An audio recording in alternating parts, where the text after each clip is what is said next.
નમસ્કાર, ગુજરાત 7 ન્યૂઝમાં આપનું સ્વાગત છે। આપ જે રસ્તો જોઈ રહ્યા છો એ મહીસાગર જિલ્લાના લુણાવાડા તાલુકાના વિરણિયાથી લાડવેલ અને દેવ ચોકડી થઈ બાલાસિનોર જતો રસ્તો છે।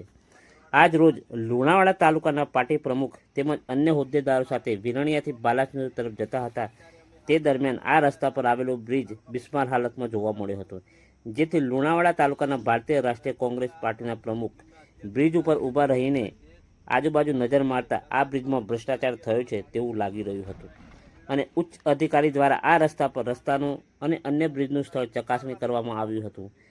આ બ્રિજનું કામકાજ તાત્કાલિક ધોરણે સરકારશ્રીના નિયમ મુજબ પૂર્ણ કરવામાં આવે તેવી કોંગ્રેસ પ્રમુખ શ્રી પ્રતાપસિંહ સોલંકી અને તાલુકા કારોબારી વિરોધ પક્ષના નેતા રાજેશભાઈ ખાંડ અને તાલુકા સંમતિ પૂર્વ પ્રમુખ કિશોરસિંહ રાઠોડ અને મહીસાગર જિલ્લા રાહુલ ગાંધી ટીમના અધ્યક્ષ નઈમભાઈ શેખ પણ આ બ્રિજની મુલાકાત લીધી હતી। પત્રકાર નટુભાઈ પગી, પંચમહાલ।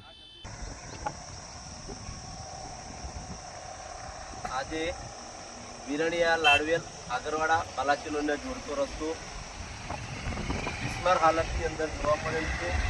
અત્યારે અમે હાલ બાલાસિનોર જઈ રહ્યા હતા। તાલુકા પંચાયત કોંગ્રેસ સમિતિના પ્રમુખશ્રી, પૂર્વ પ્રમુખ કિશોરસિંહ અને ઇન્ડિયા રાહુલ ગાંધી ટીમના અધ્યક્ષ જિલ્લા અધ્યક્ષ નઈમભાઈ શેખ।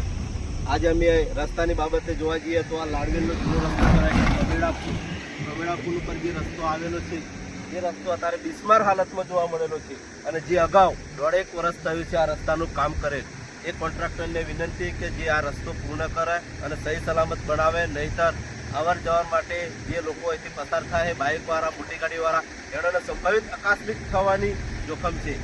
આ રસ્તો તાત્કાલિક બને એવી અમારી મીડિયાને પણ હવે મીડિયાવાળા મિત્રોને પણ અમે વિનંતી કે આ જલ્દીથી જલ્દી કામ પૂર્ણ કરાવે। Thank you.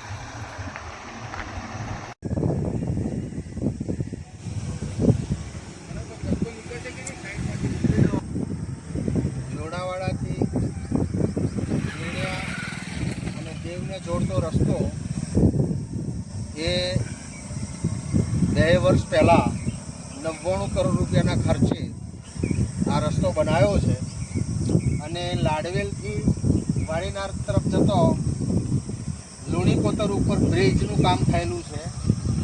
એ બ્રિજનું કામ આજે રોડ અને બ્રિજ એ અલગ પડી ગયું છે, મોટો ખાડો થઈ ગયો છે।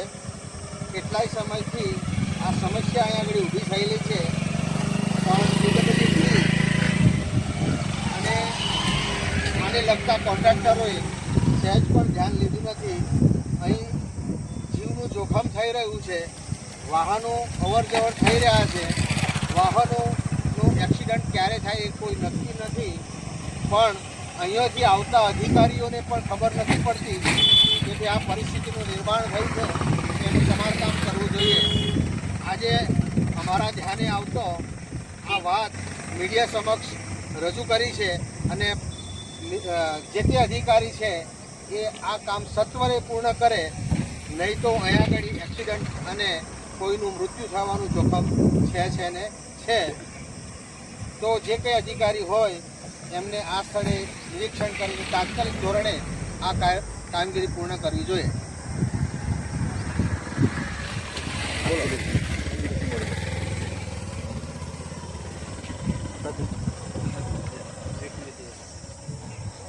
તમને આવું હું બોલું જો તમે લઈ લો